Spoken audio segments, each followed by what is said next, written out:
Calling ভিসার আজকের সর্বশেষ আপডেট। কোন রিক্রুটিং এজেন্সি আবেদন করেছেন এবং কারা কারা অনুমোদিত এজেন্সি, বিস্তারিত দেখুন আজকের নিউজ রিপোর্টে। 2026 সালে মালয়েশিয়ার কলিং ভিসা নিয়ে আবারও সমালোচনা।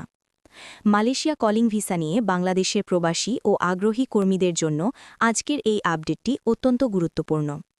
দীর্ঘদিন ধরে যারা অপেক্ষায় আছেন কবে মালয়েশিয়ার কলিং ভিসা আবার চালু হবে, কবে মেডিকেল শুরু হবে এবং কবে নাগাদ বাংলাদেশ থেকে কর্মী যাওয়া শুরু হতে পারে, এই সব প্রশ্নের উত্তর নিয়েই আজকের বিস্তারিত নিউজ। বর্তমান পরিস্থিতি অনুযায়ী মালয়েশিয়ার কলিং ভিসা প্রক্রিয়া এখনও পুরোপুরি চালু হয়নি, তবে গুরুত্বপূর্ণ অগ্রগতি হয়েছে।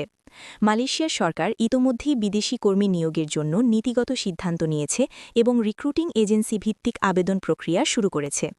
বাংলাদেশ থেকেও বিপুল সংখ্যক রিক্রুটিং এজেন্সি এই প্রক্রিয়ায় যুক্ত হয়েছে। বাংলাদেশে আসন্ন জাতীয় নির্বাচন একটি গুরুত্বপূর্ণ বিষয় হিসেবে বিবেচনায় রয়েছে।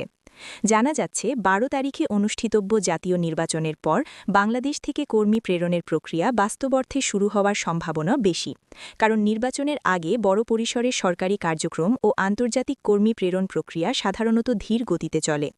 নির্বাচন শেষ হওয়ার পর প্রশাসনিক স্থিতিশীলতা ফিরে এলে মালয়েশিয়া কলিং ভিসা সংক্রান্ত কার্যক্রম দ্রুত এগোতে পারে। মালয়েশিয়া সরকারের পক্ষ থেকে এখনও সরাসরি ঘোষণা দিয়ে বলা হয়নি ঠিক কোন তারিখ থেকে মেডিকেল শুরু হবে বা কবে প্রথম ফ্লাইটে কর্মীরা যাবে। তবে অভ্যন্তরীণ সূত্র ও সংশ্লিষ্ট মহলের ধারণা অনুযায়ী নির্বাচনের পর ধাপে ধাপে মেডিকেল কার্যক্রম চালু হতে পারে এবং তার কিছুদিন পরই প্রথম দফায় কর্মী যাত্রা শুরু হওয়ার সম্ভাবনা রয়েছে।